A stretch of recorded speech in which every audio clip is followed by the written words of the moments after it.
distracted by the finer things in life. You look shattered and he's broke, and all you have to do is find that guy who's perfect for you.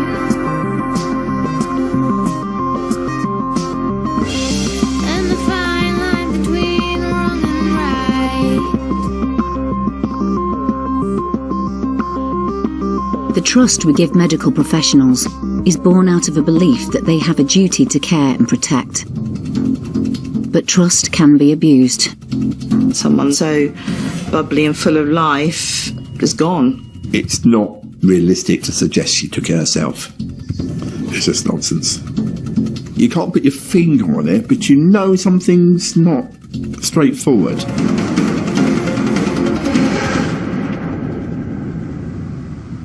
When a nurse dies suddenly after a night out with colleagues, the only conclusion can be that it was just a tragic accident. Or was there a more sinister?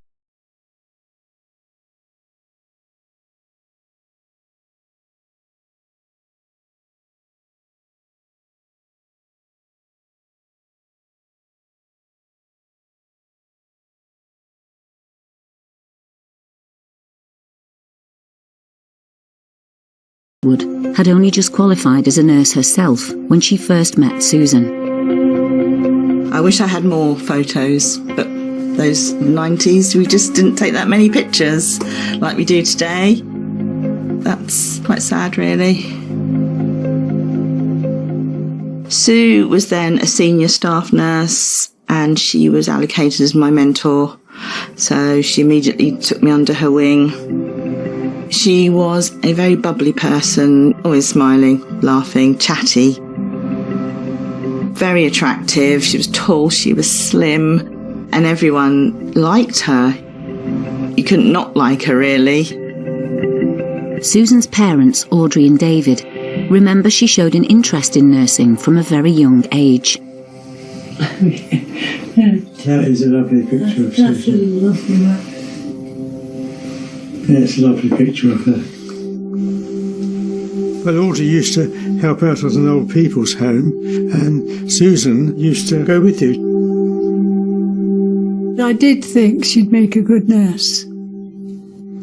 We had a dancing class. Do you remember? Yeah. I used to take her to the ballet, and she decided that she'd be a ballet dancer, but she was going to be a nurse. So she was fighting between the two. She chose nursing.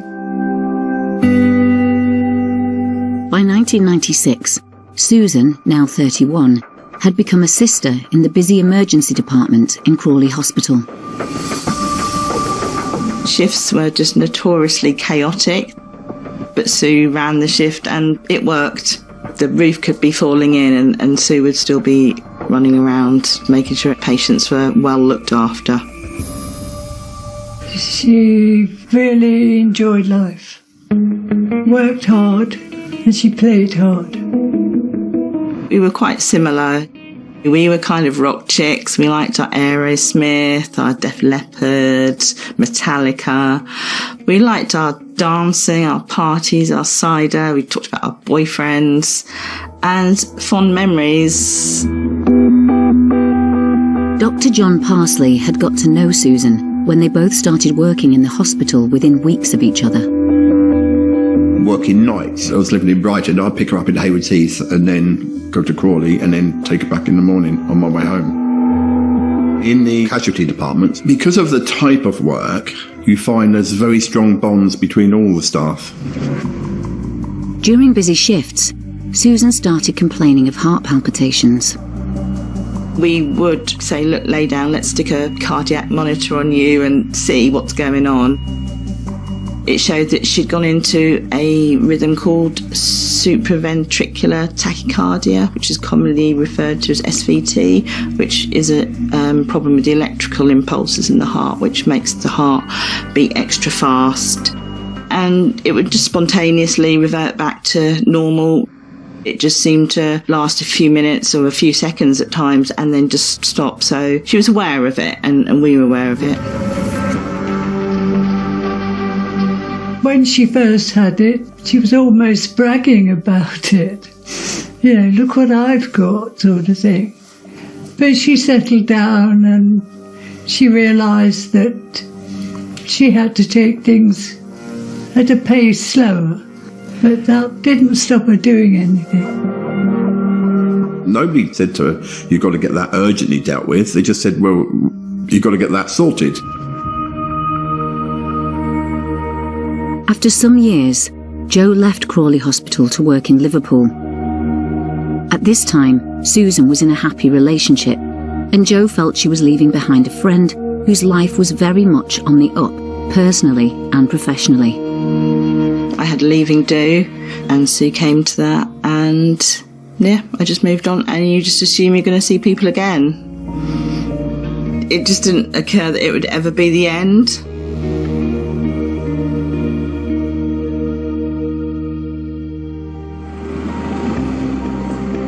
In the autumn of 1996, Susan Annis was on a course at the Royal Brompton in Chelsea as part of her paediatric diploma, and to help her fulfil her dream of creating a separate children's area within Crawley Hospital's A&E department.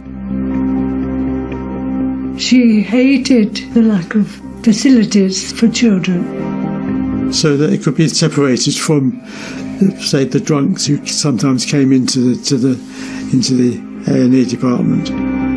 She told the hospital that they should do something, and they said, you do it. They should be sent up on this children's nursing course. Well, she was very intelligent, she was very academic. It was a new role, and it's very important to the A&E department, and we all supported her on it. Susan made friends with a number of other nurses on the course, including 35-year-old Kevin Cobb, who was based at St Peter's Hospital in Chertsey. Dr. John Parsley had met him before when he had previously worked there. Kevin Cobb, he was a nurse in the casualty, perfectly proficient at his job. He didn't stand out from the crowd in any way. He was just straight down the middle. And the only thing Sue said, that he was struggling on the course, and the rest of the class were concerned about that. You know, nicely concerned. No backbiting or anything like that. From all accounts, Susan Annis was popular, warm, supportive to her friends, and just somebody who seemed to be beloved by the people she was surrounded by. Susan had a bright and exciting future, but one fateful encounter would bring it all tragically to an end. Susan Annis was on a course at the Royal Brompton Hospital. She was staying in a nursing home type building in Chelsea. She went for some drinks and a pizza with some colleagues. After the meal, Susan and new friend Kevin Cobb were having a drink together back at their quarters. She was drinking cider. Her heart went into irregular beats and she collapsed. Kevin Cobb panicked and tried to administer CPR and called other members of staff, and they tried to save her life, but unfortunately she died.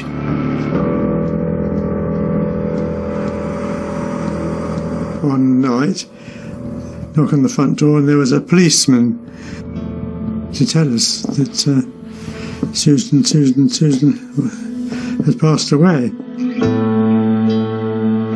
We were just told that she had some sort of heart attack. Some friends who worked in Crawley Hospital came down to Brighton, where I was living, and said that she had died. And they didn't have any more information than that. It was a sudden death, and there were obviously going to be lots of questions, but it was just shock of it. At the age of 31, you don't expect someone, especially someone like Sue, to die. It past my mind whether it was something to do with the heart complaint that she'd had. That was the only illness I could think of. Just disbelief, really, that someone that's so bubbly and full of life had it all and then is gone suddenly. And of course, everybody's upset, but there's this gap in the knowledge of what's really happened.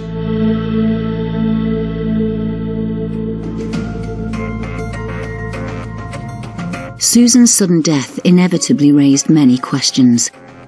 Was it a tragic accident? Or was it something more suspicious? In February 1997, 3 months after Susan had died, an inquest into her sudden death began. I went to the inquest at the Westminster Coroner's Court with Sue's family. Her GP, who would not normally go to an inquest, he went as well. There's something where you can't put your finger on it, but you know something's not straightforward. Because why would all these people be going? The post-mortem included a toxicology report that found Susan had traces of the anaesthetic drug midazolam in her system. I looked at her GP and we both looked at each other and were astounded. It was in her blood and her stomach. This is odd. This is not the normal thing.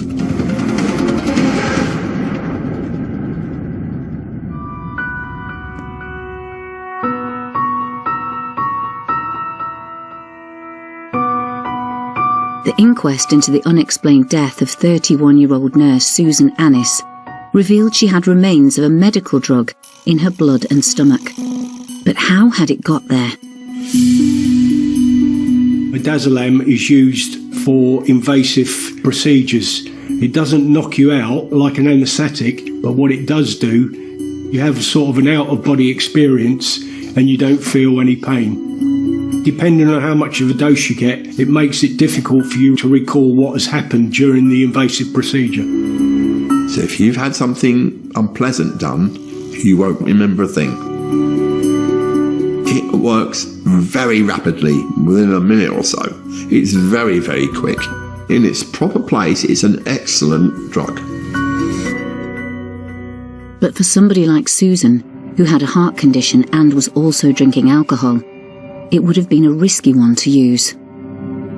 Very odd to be in her stomach. She would have ingested it, and Sue didn't take drugs. The coroner discussed this with a doctor, and he had said she probably took this midazolam to help her to sleep.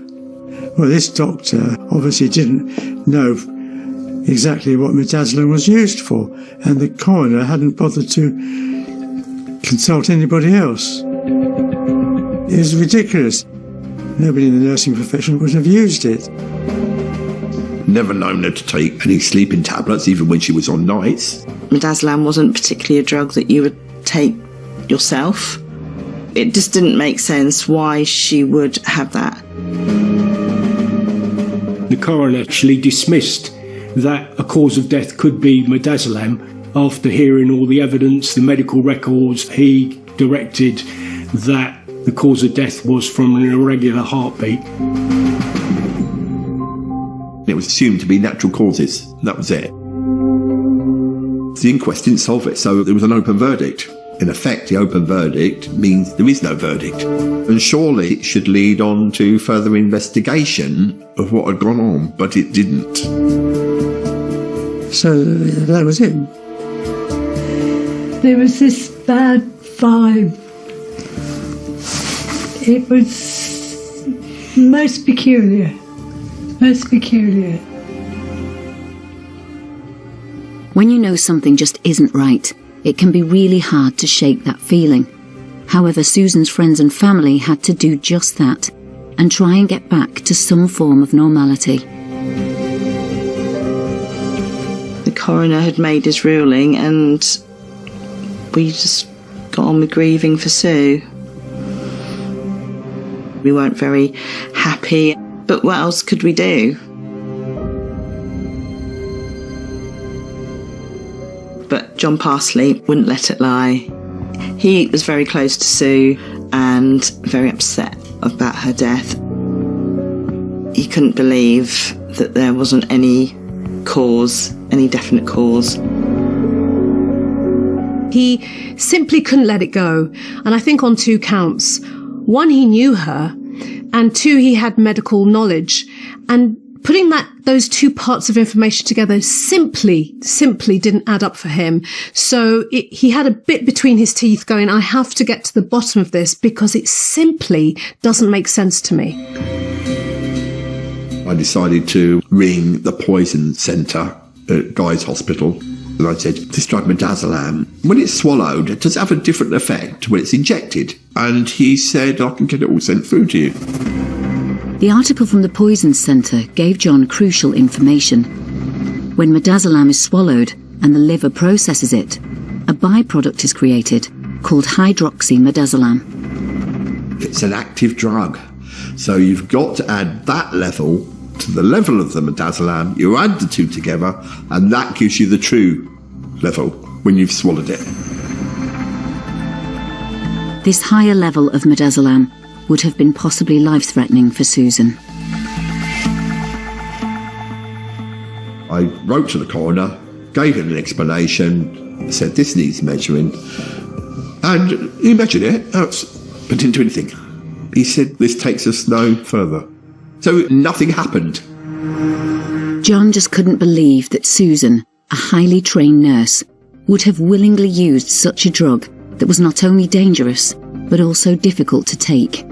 At the time, the midazolam in the UK was only available in the injectable form, so it came in glass ampoules. So if you wanted to swallow it, you would have to break open the glass ampoules. But if you're a professional person, it would not be your first choice. Even if you didn't have the alcohol and you didn't have a heart condition, you still wouldn't take that one. You would take something in tablet form and swallow it. If you've taken it to sleep, why aren't the ampoules there? Because it works very quickly. So it had to be used very near to where she died.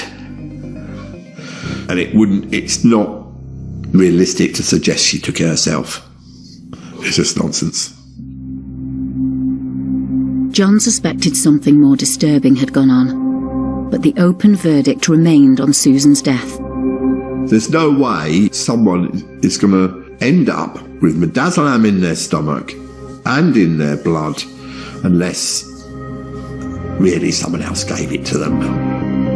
But you feel in a way that you can't do anything about it because you don't have the resources to do it.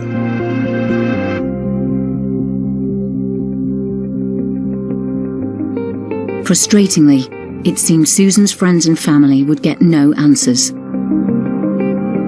John didn't want to raise false hope, so hadn't told her parents, David and Audrey, about what he had discovered and the coroner's reaction.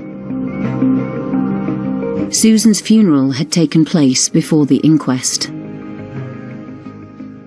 The crematorium was absolutely packed. Her friends, her family, doctors, nurses, ambulance crew. There was tall strapping paramedics crying. It was just really sad. But it was very Sue.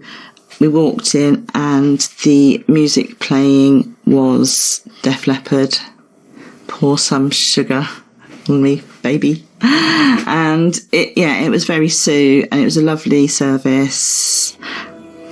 It was just overwhelmingly sad. Kevin Cobb was there at the front of the crematorium with Sue's parents. They were thanking him for attempting to resuscitate Sue and for what he'd done. The years passed after Susan's death, and in April 1998, the Children's A&E unit was opened at Crawley General Hospital and dedicated to her memory. I returned to Crawley, back working with John and the rest of the team, and we always talked about Sue, the sadness of her death and the suddenness. It was all unexplained still. She wasn't forgotten,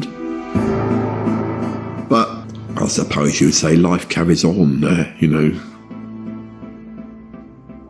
In that same year, out of the blue, A passing comment suddenly brought the mystery to John's attention once again.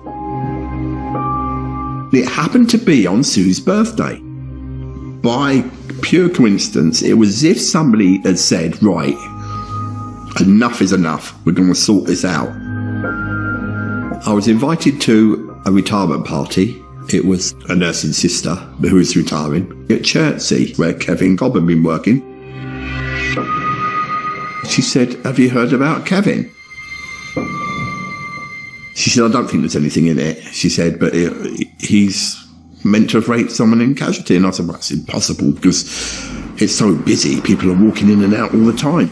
You're not left alone for that period of time. And she said, yes, but the funny thing is, the police say there was midazolam in her system. It was still early days, but it looked like the truth behind Susan's tragic death may finally come to light. I can't remember who I said this, or actually just thought it. He definitely did it.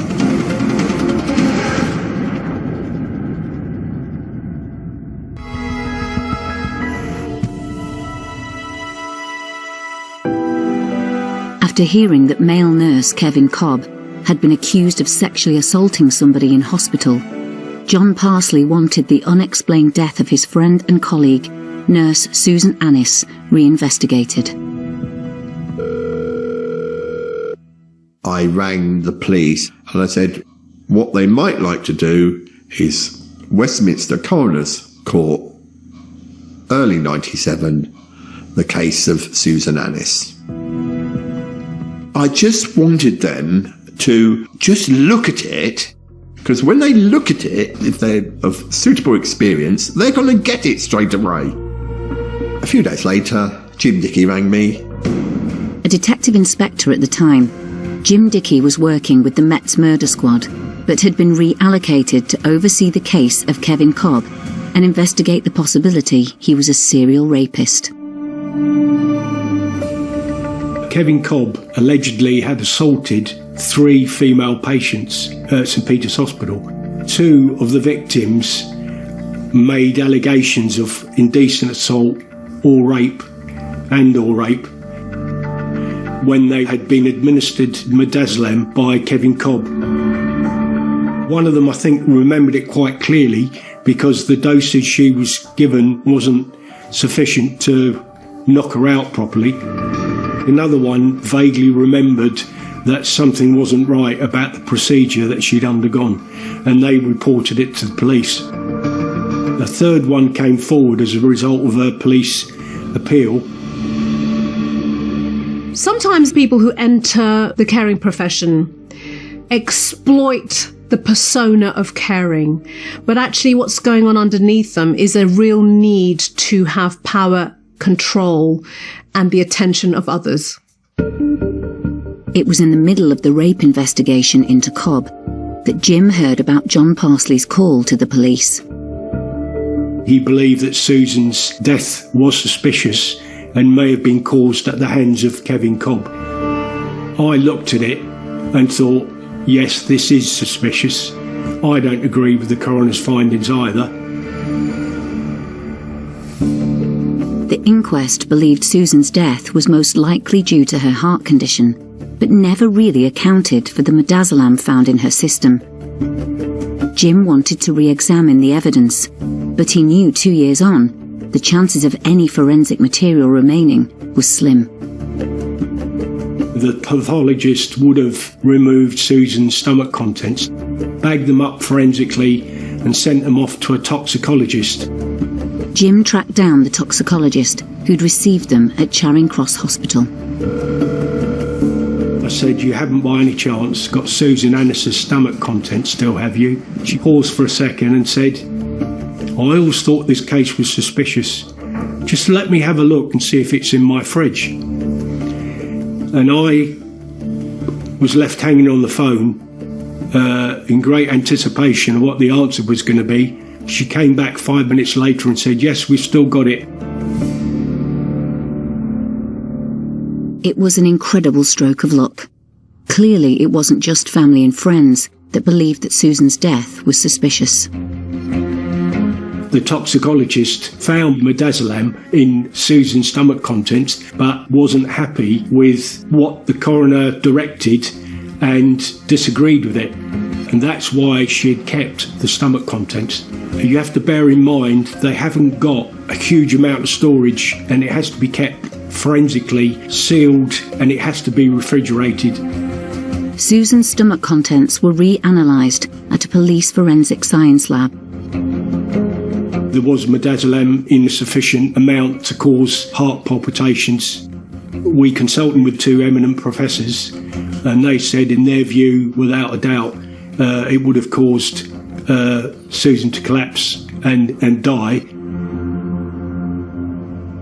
Jim believed Kevin Cobb spiked Susan's cider with midazolam. He phoned John Parsley to let him know that his efforts to uncover the truth about his friend's death had finally paid off. He said, well, between us two, I believe she's murdered. Belief. Somebody's dealing with it, and they're believing things. No ifs or buts, it was a murder investigation, because I strongly believe to this day Kevin Cobb caused recklessly or deliberately the death of Susan Annis in order to stupefy her to have sexual relations with her. Any parent would want answers as to what had really happened to their child, so it was important for the police to inform Susan's parents about what they had uncovered. One of the most harrowing and also satisfying tasks I had as the investigating officer was to tell Susan's parents that Susan's death was suspicious. And when we told them that we'd reopen the investigation, it was like a huge cloud had been lifted off their shoulders, and it was palatable. I could actually physically feel it. Almost relief, because I felt I knew that Susan hadn't died naturally, but I knew that this man had done it. Jim believed they had sufficient grounds to get Cobb into custody. Early in the morning, we knocked on the door. Kevin Cobb answered it. I said, "You're under arrest for murder." And he went white, and he tried to shut the door. I pushed him back, and we entered the house, and I said, "We're going to search it now." I just would love to have seen his face when you've got away with it for 2 years, and suddenly, out of the blue, the police are on your doorstep and arresting you. It was that stage I realised that Kevin Cobb's wife, who was present, we sat her down, explained why we were there. We then searched the house and we found no midazolam. We found other drugs, but again, that's not hugely surprising, bearing in mind his wife was a doctor. There were no dangerous drugs there that I can recall. However, the police already had some forensic evidence against Cobb as a result of the ongoing rape investigation. Surrey Police, when they received the complaints from female patients, the police attended the hospital and took his trousers and smock from him. And on the smock, and I think in the pockets, were traces of midazolam. And they did an inventory of the midazolam stock and found that there were capsules missing. In a police interview, officers grilled Cobb about the death of Susan Annis and the rape allegations. He, of course, didn't admit any of it, but it was put to him in very strong terms that his justification for this was his sexual deviancy. He didn't say yes and he didn't say no. Susan had been a much-loved member of the nursing community, and it had been hard for anyone to understand how she had died. Now detectives had a lead. Another nurse. But who was Kevin Cobb? Subsequently, other nurses came forward. He was described as being quite a lazy nurse. He did what he had to do. He was in his mid-30s. He was a staff nurse, and by all accounts, he was frustrated and thought he was worthy of further promotions. And in fact, one nurse told us that he was into what she termed risky sex. She had sex with him on hospital wards, in cupboards, in a hospital, all that sort of stuff. So I think he's very controlling, very manipulative, and what he wanted he got by administrating drugs to patients and colleagues. It's all to do with power, and these women, who are professional women, who got careers, they're getting on with life, are confident, they're the ones he picks on. Think about drugging someone and then assaulting them. You are taking away all their, their rights, their power and their control, and you're imposing yourself on them, and there's nothing they can do about it. Now, that might speak to someone who actually may have very low self-esteem. Anybody who has to make somebody feel this big or render them helpless in order to feel self-worth doesn't feel great about themselves. As a nurse, we're there to look after patients. We have a duty of care to protect from harm. And the thought that he'd been drugging and raping these women in A&E whilst on duty, it was unthinkable. It made me feel sick. Poor Sue didn't know what he was like. He'd given Sue the drug to rape her. Unfortunately, she'd died. And then a couple of years later, he's still drugging people. What kind of person would do that?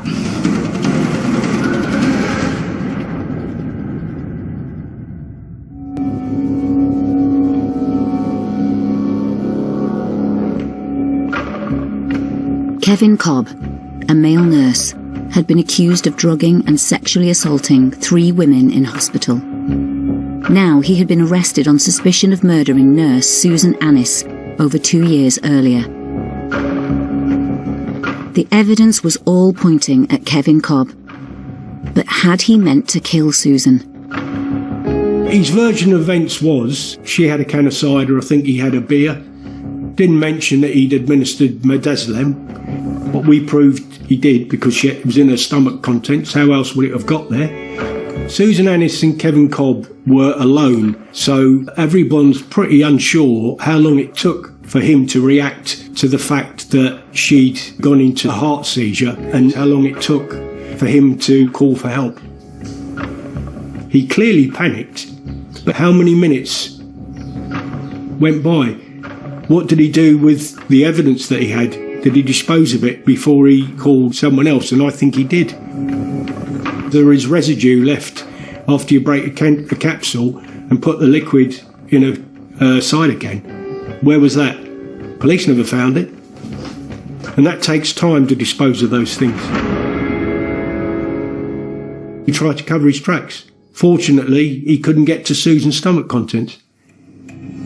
If you put something in someone's drink and they've already got a heart condition, which you probably know about, she's an open person, so everybody knew she had it. It wasn't a secret. Midazolam and the alcohol, they both will affect your breathing. It's reckless. It's dangerous to do that. He didn't care enough. He doesn't care if it risks your life.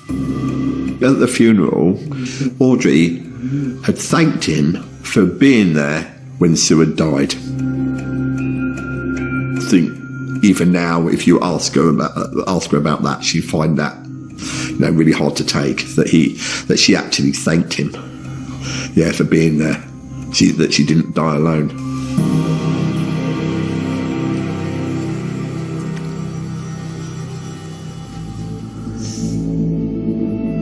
What we see at Susan's funeral is a real display of cockiness. There he is apparently showing empathy and caring and tears. Somebody who's almost thinking, I know something you don't, and I've put myself in the spotlight at the heart of your grief as if I'm a caring person, but I'm not. Jim Dickey was determined that Cobb would not get away with his multiple crimes. I arrested him for murder. We sent the papers to the Crown Prosecution Service, and counsel said there is a question mark over whether he knew that she had an underlying health problem. Basically, it could have been an accident caused by his actions without the intent of trying to kill her.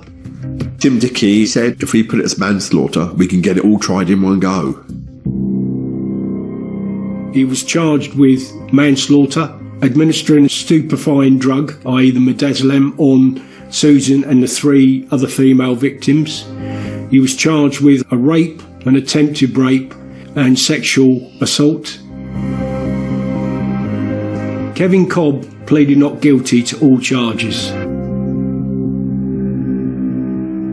Charging Susan's killer with manslaughter was disappointing, but all that really mattered was that Kevin Cobb was brought to justice, ending years of torment for her loved ones.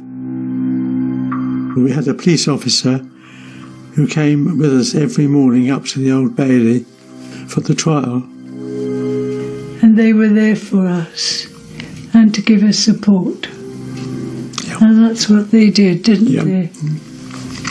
Absolutely fantastic.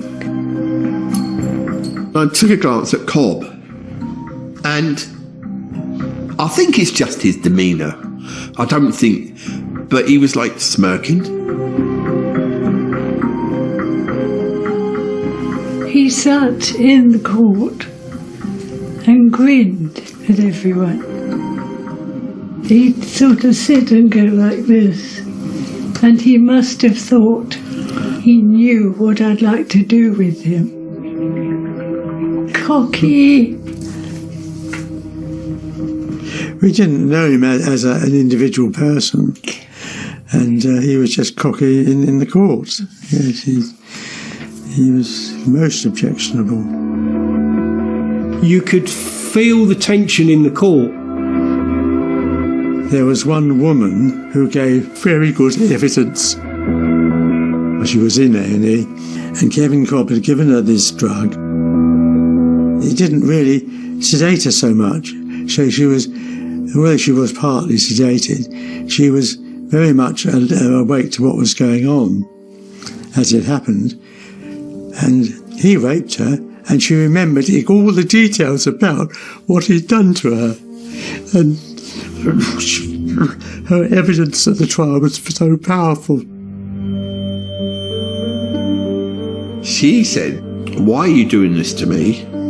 And he said, "Oh, you can remember this now, but you won't later." But she did. It's incredibly hard to report sexual assault because it's such a violation of a human being. And you've been exposed, humiliated, somebody has, literally inflicted their control over you. And then to come forward and have to reveal all that takes an enormous amount of strength. The jury, I don't think were out that long. Unfortunately for Cobb, I think the majority were women. And they saw through his lies. After a 4-week trial, Kevin Cobb was found guilty of all charges. He was given 7 life sentences. Cobb did look upset at that stage. So it had hit him then. Justice had been served at last. But imagine if Cobb had administered a larger quantity of midazolam to his final victim. He might have escaped conviction altogether. I don't know how this man, who's a nurse, could do such an evil thing. But how can you do that?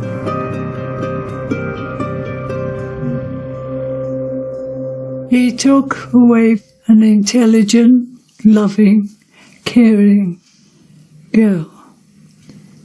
He took part away of both of us.